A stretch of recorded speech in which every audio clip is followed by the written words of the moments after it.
ആകാശക്കൂടാരക്കീഴിലെ ആശാമരച്ചോട്ടിലും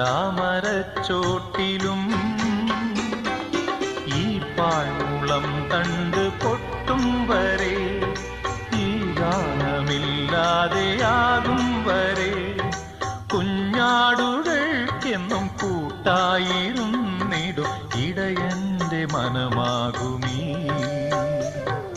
പുല്ലാങ്കുഴൽ നാദമാ. ഉണ്ണികളെ ഒരു കഥ പറയാം, ഈ പുല്ലാങ്കുഴലിൻ കഥ പറയാം.